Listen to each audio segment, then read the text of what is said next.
오늘 여러분과 함께한 마태복음 5장의 말씀, 성경에 나타나 있는 가장 아름다운 설교의 말씀입니다. 예수님의 첫 설교입니다. 그런데 예수님의 첫 설교, 성경 전체 가장 아름다운 이 설교가 처음부터 끝까지 그 설교 원고의 전문이 기록되어 있습니다. 이 설교는 복 있는 사람은 어떠한 사람인가라는 주제로 예수님께서 말씀을 시작하십니다.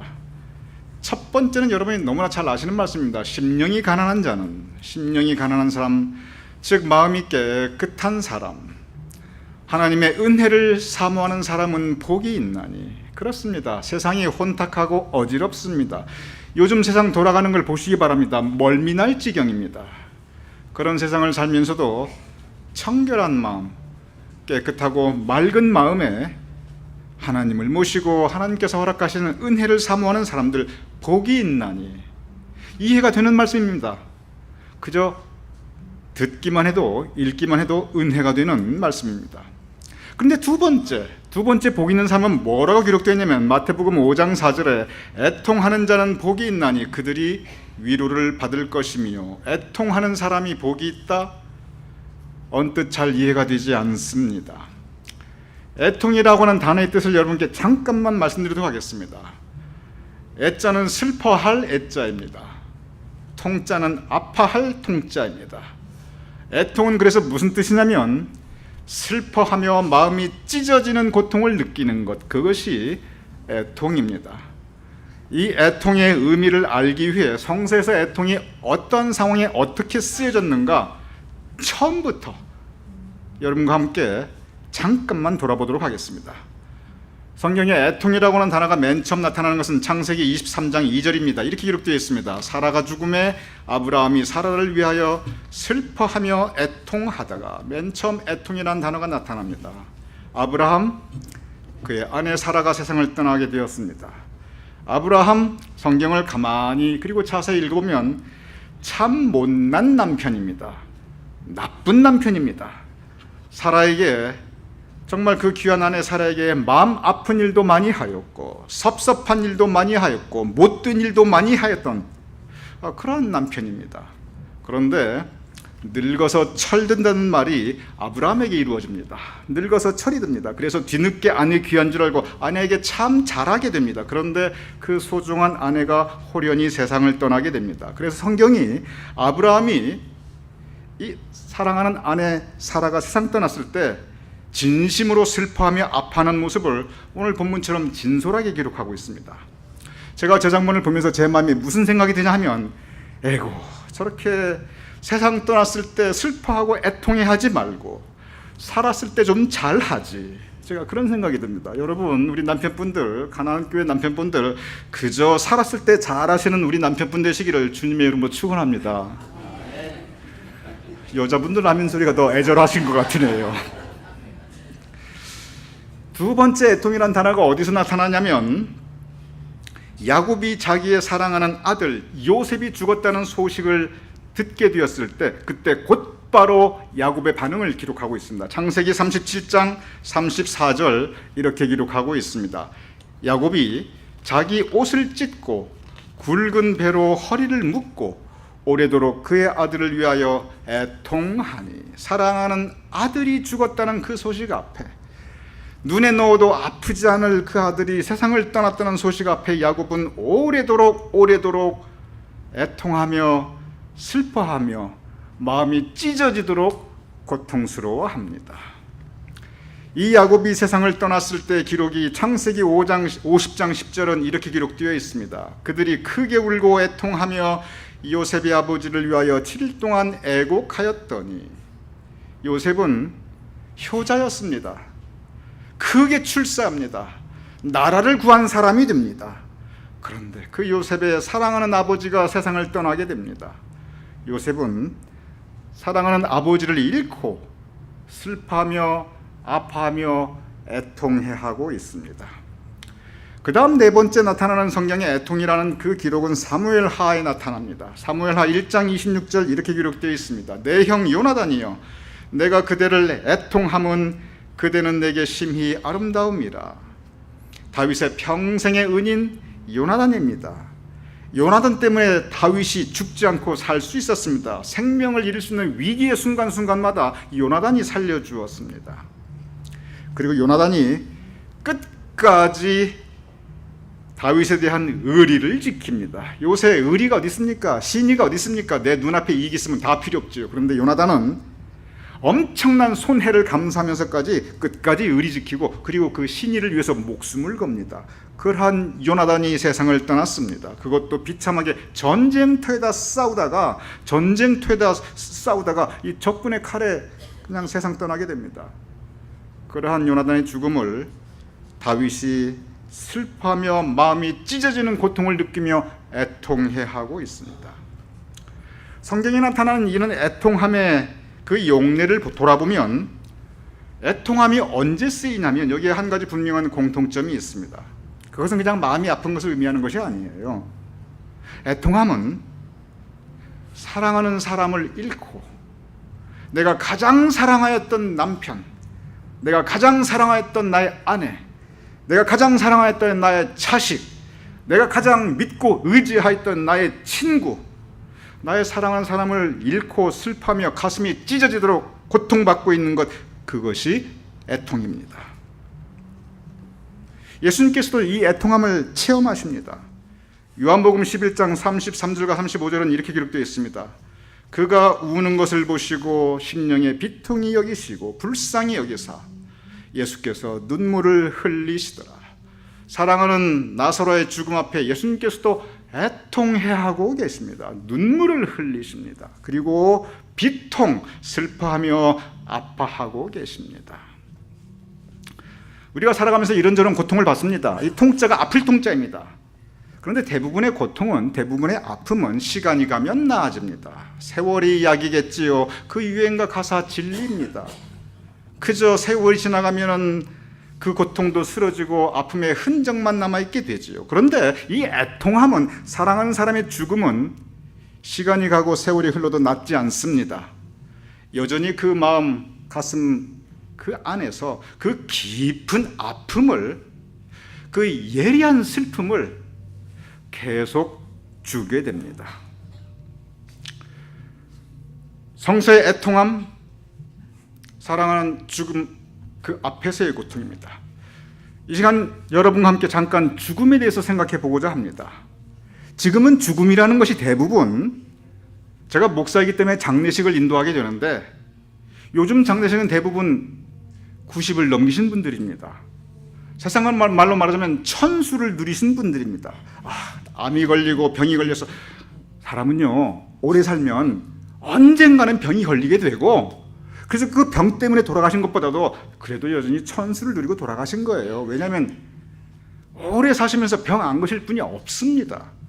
그래서 그 연세 되면은 어떻게 돌아가셨든 간에 장수하신 것이고 천수를 누리신 것이에요. 그런데 불과 50년 전까지만 해도, 50년 전이라면 제가 생생히 기억하는 그 정도 시간입니다. 불과 반세기예요. 세대로 따지면 2세대입니다. 그때까지만 해도 이 죽음이라고 하는 것은 일반적인 것이었고 일상적인 것이었습니다. 무슨 뜻인가 제가 여러분께 잠깐 설명을 드리도록 하겠습니다. 먼저 아이들이 태어나는, 이 생명이 태어난다는 걸 한번, 그때 시점을 한번 생각해 보도록 하겠습니다. 요즘 시제는 아닙니다. 그때는요 최소한 50년 전까지만 해도 그 이전 인류 전체 역사 가운데 최근 50년 제외하고는요 아기를 낳는다는 것은 한 여인에게 있어서 생명을 건 사투였습니다. 어머니 주일에 찬양팀이 앞에 나와서 은혜롭게 어머니 은혜를 불렀습니다. 나실주의 괴로움 다 잊으시고, 제가 앞에서 보니까 몇 분들은 눈물까지 흘리시더라고요. 우리 마음에 공감이 갑니다. 나실제 얼마나 괴로움 다 잊으시고. 그런데 요새 누가 아기 낳을 때 괴로워합니까? 다 무통분만 다 하고요. 진통제 맞고요. 좀 빠르다 싶으면 분만제인제 딱 놓고요. 좀 늦다 싶으면 분만 촉진제 놓습니다. 낳는 시간도 조절하고 고통, 아픔 요새 별로 없어요. 근데 전에 그렇지 않았습니다. 죄송합니다. 강대상에서 하지만 성경 말씀 설교 연장선상 여러분이 이해하시기 바랍니다. 전에는 아기가, 우리 최지혁 장로님 산부인과 의사 선생님 계신데 죄송합니다만 아기가 언제 나올지 몰랐어요. 그저 양수 터지고 진통 오면 그때가 아기 낳는 시간입니다. 그때 산모가 밭에 있든 어디든 상관없어요. 그건 정해지면 나옵니다. 아기 마음이에요. 그런데 아기나타가 그때 당시에 적지 않게 세상 떠났습니다. 야곱의 사랑하는 아내 라헬도 길거리에서 아기나타 세상을 떠납니다. 조선시대에 날아가는 세력 떨어뜨릴 그 왕의 왕비인 왕비들도요, 최소한 3명의 왕비가 아기나타 세상을 떠났습니다. 김정일의 어머니 김정숙도 넷째 아기나타 세상 떠났어요. 그래서 김정일이 그걸 마음 아파다가 평양에 평양산원이라고 하는 산부인과를 세웁니다. 아기 낳는 것 불과 얼마 전까지만 해도 목숨 걸고 하는 사투였습니다.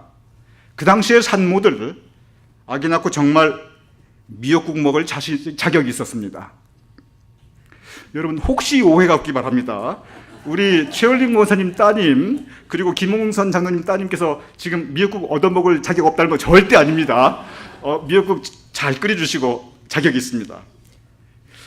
그 당시에 그렇게 힘들었어요. 생명도 잃었어요. 죽음은 그렇게도 왔습니다. 그러면 그렇게 아기 낳으면 그 아기들이 잘 살았는가? 우리 한국 사람들은요, 호족 나이보다 실제 나이가 한두 살 많으신 분들이 아주 많아요. 제가 누구라고 말씀드리지 않겠습니다. 여러분 가운데서도 호족 나이보다 실제 나이가 한두 살 많으신 분들이 적지 않게 계십니다. 그러면 그분들 부모님들은 다 게을러가지고 그렇게 출생신고도 늦게 하고 1, 2년 미뤘는가? 절대 아니에요. 귀한 자식이 태어났는데 왜 출생신고를 미루었겠습니까? 일부러 그런 거 분명한 이유가 있었어요. 왜 그랬을까요? 그 당시는요, 그렇게 힘들게 목숨 걸고 사투버려 아기 낳아도 그 아기가 첫돌 되기 전에 세상을 떠나는 일이 너무 많았어요. 아기를 낳아놓고도 얘가 첫돌 돌아오기 전에 살 수 있을까? 이 영아 사망률이라는 게 대단히 높았습니다. 그러다 보니까 기다린 거예요. 그러다가 한 해 지나고 2해 지나고 얘는 살겠다. 그러면 그때 호적에 올린 겁니다. 그렇게 첫돌 지나면 그 당시는 잘 살았는가? 아니에요. 전염병이라는 게 무서웠습니다. 그 당시 위생 상태라는 거 아주 엉망이었어요. 콜레라, 장티푸스, 말라리아 이런 거 동네하면 휩쓸고 지나가면요, 죄송합니다, 줄줄이 죽어나갔습니다. 요한 웨슬리 목사님의 어머니가 수산나 웨슬리입니다. 그분이 19명의 자녀를 낳았어요. 대단하시죠? 여러분 그거 놀랄 일 아니에요. 더 놀랄 일이 있어요. 11명의 자녀를 낳았는데 그 중에 오직 10명만이 살아남았습니다. 9명이 세상을 떠났어요. 자식 낳은 반이 세상을 떠났어요. 낳을 때 떠나고, 첫돌 못 지나고 떠나고, 어렸을 때 병 걸려 떠나고. 죽음이라는 게 이렇게 일상적이었습니다. 이게 오래전이 아니에요. 죽음이라는 게 일상적이고 일반적이면 그러면 그 죽음을 경험하는 사람의 마음도 일상적이고 일반적이니까 절대로 그렇지 않습니다. 죽음을 경험할 때마다 그것을 옆에서 지켜보는 그 가족, 그들에게는 바로 이 애통함이 있었습니다. 죽음이 일반적인 게 아니고 애통함이 일반적이었습니다. 애통함이 일상이었어요. 왜냐? 너무나 많은 죽음이 있었으니까. 어른이 되어서는요, 인류 역사상 요즘처럼 그래도 이렇게 평화로운 때가 어디 있습니까? 인류 역사를 보면 온통 전쟁사입니다. 지금이야 전쟁하면 시설 폭발을 해가지고 적진의 그 무력화, 여기에 중점이 있죠. 예전에는 전쟁하면 사륙, 사람을 죽이는 것이 이게 전쟁의 목적이었습니다. 그러니 전쟁 한번 나면 무참히들 죽어나갔습니다. 그때마다 애통함이 하늘과 땅을 덮었습니다. 애통함은 삶의 하나의 커다란 주제였습니다. 그러한 그들에게 마태복음 5장 4절 이렇게 기록되어 있습니다. 애통하는 자는 복이 있나니 그들이 위로를 받을 것이며, 가슴이 찢어지는 마음으로 고통을 겪고 있는데 위로를 받는다? 여기서 한 가지 먼저 우리가 기억해야 될 것이 있습니다. 사랑하는 사람의 죽음 앞에 마음이 찢어지는 고통으로 애통해야 할 때, 고통받을 때 그 어떤 위로도 사람은 줄 수가 없습니다. 제가 다시 말씀드립니다. 애통해 하는 그러한 당사자분들 앞에는, 그들에게는 사람은 그 어떤 위로도 줄 수가 없어요. 야곱이 자기의 사랑하는 아들이 죽었다는 그 소식 앞에 애통해야 할 때 온 가족이 야곱 앞에 모여 그에게 위로를 합니다. 창세기 37장 35절은 이렇게 기록되어 있습니다. 그의 모든 자녀가 위로하되 그가 그 위로를 받지 아니하며 이르되 내가 슬퍼하며 스올에 내려가 아들에게로 가리라. 무슨 뜻입니까? 여기 보면 자녀라고 기록되어 있어요. 그런데 야곱의 자녀만이 왔겠습니까? 그렇지 않습니다.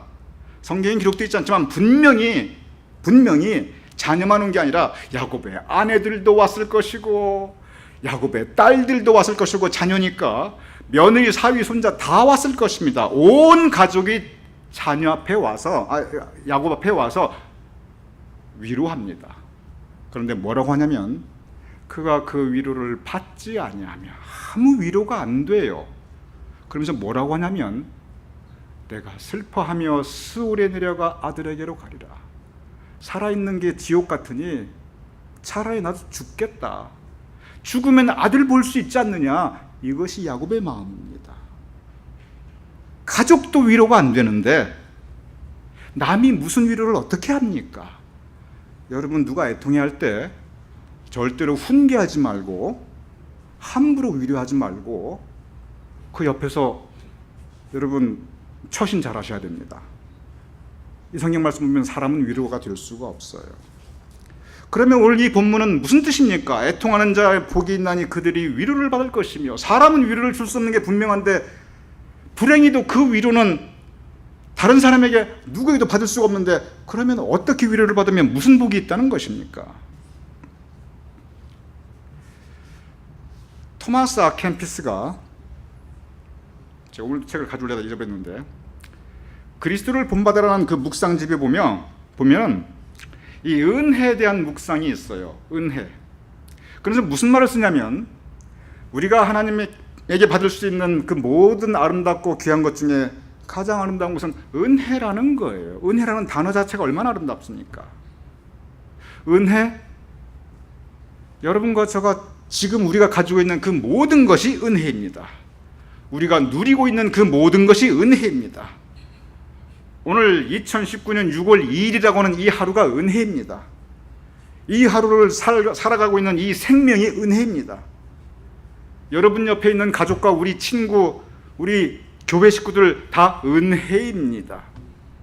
내 남편이 은혜예요. 물론 은혜보다 십자가처럼 느껴질 때가 있죠. 그래도 은혜입니다. 내 아내가 은혜예요.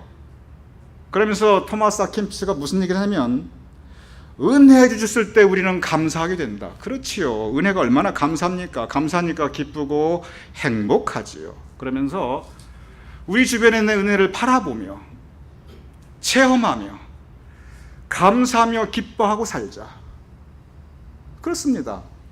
우리가 은혜를 바라보고 체험하고 감사하며 기뻐하며 살 수 있습니다. 그런데 토마스 아 캠피스가 여기서 무슨 얘기를 하냐면 은혜가 두 가지가 있다는 거예요. 첫째는 뭐냐면 은혜가 주신 은혜가 있어요. 내가 지금 가지고 있는 은혜가 있습니다. 아까 말씀드렸던 오늘 이 하루도 은혜이고 내 생명도 은혜이고 여러분 옆에 있는 가족과 친구 다 은혜입니다. 내가 가지고 있는 작건 많건 내 재산도 은혜이고요. 내가 지난 삶에 살아온 그 모든 삶의 추억과 아름다운 기억들 다 은혜입니다. 그런데 또 다른 은혜가 뭐가 있냐면 주신 은혜가 있고 거두어 가신 은혜. 거두어 가신 은혜가 있다는 거예요. 여러분 한번 따라 하시기 바랍니다. 거두어 가신 은혜. 주신 은혜, 값없이 그냥 주시어 내가 지금 가지고 누리고 있는 것입니다. 그러기에 은혜는 참 감사하는 것입니다. 그런데 그 은혜를 거두어 가실 때가 있다는 거예요. 그러면서 토마스 아 캠피스가 질문을 합니다. 그 질문을 여러분께 드릴 테니 여러분이 한번 답변해 보시기 바랍니다. 주신 은혜는 분명히 아름답고 감사한 은혜입니다. 주신 은혜가 은혜인데 그러면 거두어 가신 은혜는 거두어 가셨으니 이것은 저주인가? 아니면 거두어 가셨을지라도 이것은 여전히 은혜인가? 여러분은 어떻게 생각하십니까? 거두어 가신 은혜가 은혜입니까? 저주입니까? 기억하시기 바랍니다. 주신 은혜도 은혜이고 거두어 가신 은혜도 은혜입니다.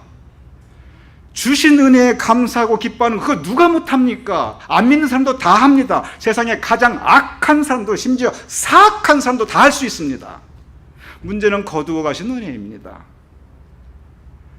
거두어 가신 은혜도 받아들일 수 있는 것, 거두어 가신 은혜도 감사할 수 있는 것, 이게 쉬운 일입니까? 여기에 우리의 신앙의 도전이 있습니다. 토마스 아 켐피스가 바로 그 부분을 지적하는 것입니다. 애통하는 자, 애통하는 근본적인 이유가 있습니다. 모든 애통함의 근본적인 이유는 한 가지입니다. 그 이유가 복잡하지 않아요. 딱 한 가지입니다. 그것은 뭐냐면 상실, 잃어버렸다는 것입니다. 내 남편 나에게 너무 소중합니다. 그런데 잃어버렸습니다. 그 상실이 나로 하여금 애통하게 합니다. 내 아내 너무 귀합니다. 평생 고생시켰고 속썩였고 내가 못난 짓 나쁜 짓 많이 했는데 그 아내가 지금 돌아보니 너무 귀해요. 그런데 그 아내가 떠났습니다. 잃어버렸어요. 상실입니다. 그 상실 앞에 아브라함은 애통해 하는 것입니다. 내 자식, 인생의 자식보다 더 귀한 것이 어디에 있습니까? 무릇 인간이 느낄 수 있는, 사람이, 정상적인 사람이 느낄 수 있는 모든 슬픔 중에 가장 큰 슬픔, 모든 고통 중에 가장 큰 고통은 자식을 잃은 고통입니다. 근본적으로 그게 무엇을 의미합니까?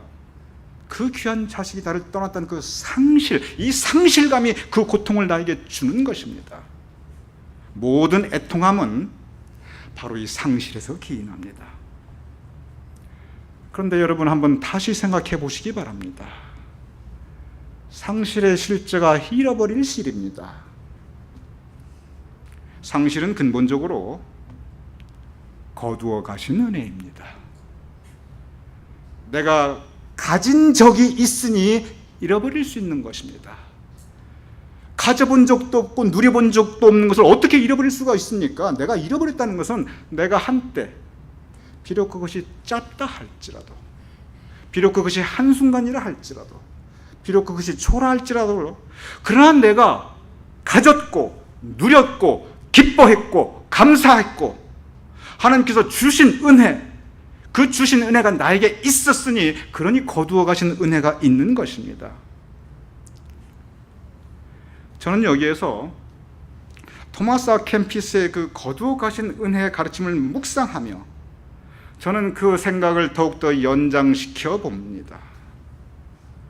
하나님께서 주신 은혜에 감사하며 기뻐하고 행복해했던 시간이 있었다면, 짧건 깊건 깊었든 하나님께서 나에게 주셨는데, 허락하셨는데, 그것이 은혜라고 하면 거두어 가신 은혜도 그 또한 은혜입니다. 애통해하는 자는 복이 있나니 그들이 위로를 받을 것이며, 이 말씀이 주는 은혜는 비록 잃어버렸다 할지라도 거두어 가신 은혜, 그 또한 은혜이니 하나님께서 허락하신 은혜를 생각하며 바로 그것에 위로받는 것입니다. 여러분 은혜 거두어 가셨을 때 그 감사 안 나와요. 감사하려고 하지 마세요. 안 되는 거 억지로 하지 마세요. 그 신앙생활도 될 수 있는 걸, 아니 할 수 있는 걸 하라고 그래야죠. 여러분 애통해 할 때 그때 감사 안 나와요. 그래도 감사하라, 아니 할 수 있는 걸 하라고 그래야죠. 그때는 위로받는 겁니다. 애통하는 자에게 복이 있나니 그들이 위로를 받을 것입니다. 그 위로는 어디에서 오는 것입니까? 내 인생에 그가 있어 행복했노라. 그래도 내 이 초라한 인생에 하나님께서 그 은혜를 주셨었구나. 비록 짧았지만 그 은혜를 내가 누렸고 내가 가졌구나. 주신 은혜에 감사하자. 거두어 가신 은혜, 하나님 성령께서 나를 위로하여 주시옵소서.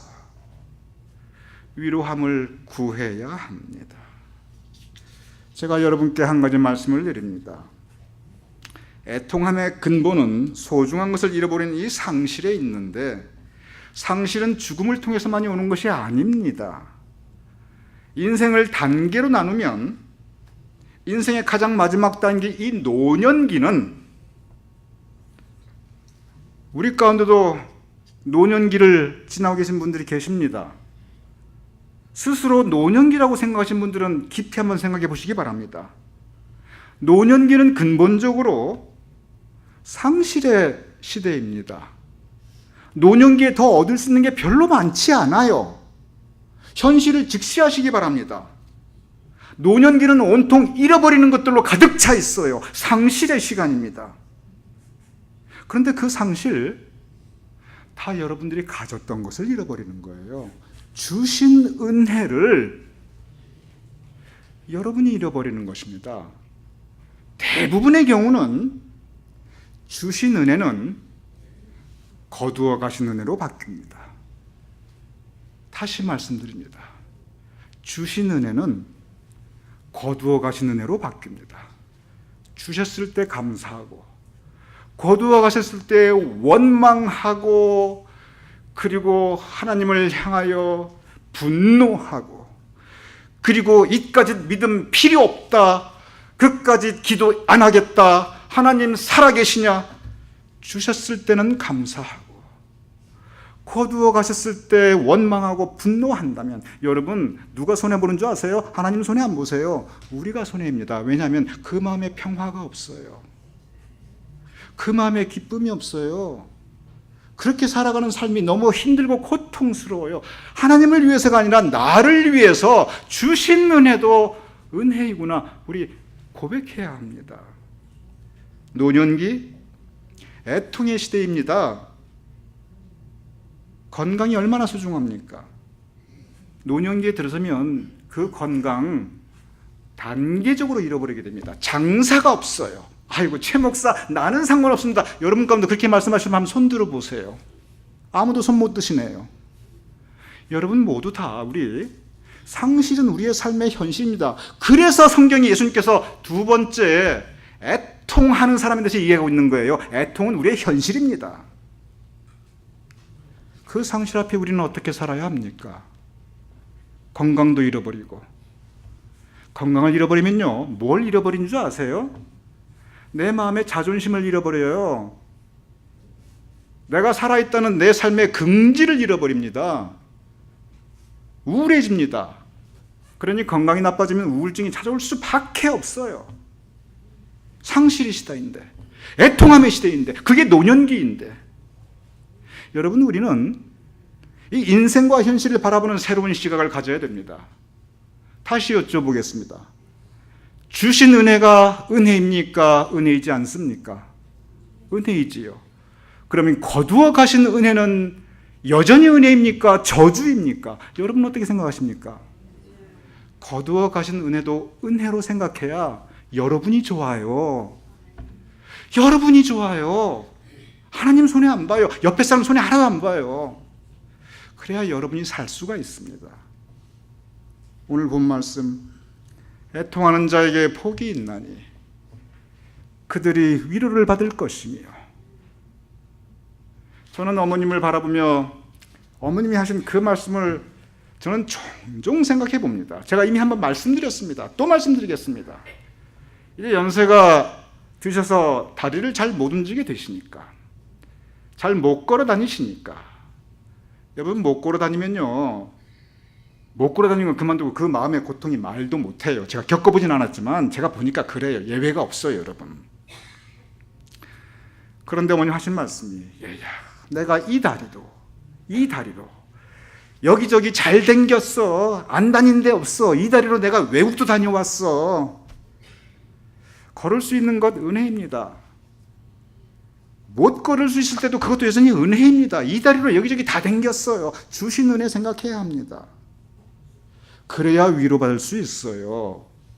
그래야 살 수가 있습니다. 애통하는 자에게 복이 있나니 그들이 위로를 받을 것이며, 궁극적인 위로가 있습니다. 그것은 우리에게 천국의 소망이 있다는 것입니다. 요한계시록 21장 4절 이렇게 기록되어 있습니다. 우리 같이 읽어보지요. 시작. 모든 눈물을 그 눈에서 닦아주시니 다시는 사망이 없고 애통하는 것이나 곡하는 것이나 아픈 것이 다시 있지 아니하리니 처음 것들이 다 지나갔습니다. 성경에 보면 천국에 대해서 기록되어 있는 대목이 별로 없습니다. 몇 개 안 돼요. 그래서 성경이 천국을 뭐라고 기록하냐면 눈물을 닦아주시고, 여러분 저 눈물은요 애통하는 눈물이에요. 다시는 사망이 없고 뭐 하는 것이 없다? 애통하는 것이 없다는 거예요. 곡하는 것, 아픈 것, 저기에 눈물과 사망과 애통과 곡하는 것과 아픈 것 다 똑같은 이야기입니다. 상실입니다. 상실. 상실 앞에 장사가 없습니다. 천국은 어떤 곳이냐면 이 상실의 애통함이 없는 곳입니다. 그 천국에서 우리는 다시 만납니다.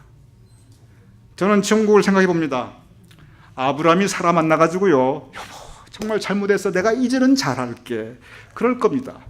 오늘 댁에 가셔서 천국이라고 생각하시고 여보 내가 잘할게 한번 하세요. 꼭 있잖아요, 돌아가셔서 천국이 아니에요. 살았을 때 천국 이러면 돼요. 여보 내가 지금도 잘할게. 그러시면 그게 천국이에요. 야곱과 요셉이 만나서 기뻐할 겁니다. 아이고 내 아들아, 아이고 내 아버지, 얼마나 기뻐하겠습니까? 다윗과 요나단이 만나 춤을 추었을 것입니다. 천국에서 눈물을 닦아주시고 사망이 없고 애통하는 것이나 곡하는 것이나 아픈 것이 다시 있지 않으니. 왜 예수님께서 오셨습니까? 죽음을 이기기 위해서 오셨습니다. 사망 권세, 애통함의 권세를 이기기 위해서 예수님께서 오셨고, 그러기에 우리의 영생의 소망이 있는 것입니다. 여러분과 저 우리 애통함의 현실, 상실의 시대를 살아가고 있는데, 그러한 때 거두어 가신 은혜를 여전히 은혜로 감사하며 천국의 소망을 두고 위로받으며 살아갈 수 있는 우리 모두가 될 수 있기를 주님의 이름으로 축원합니다.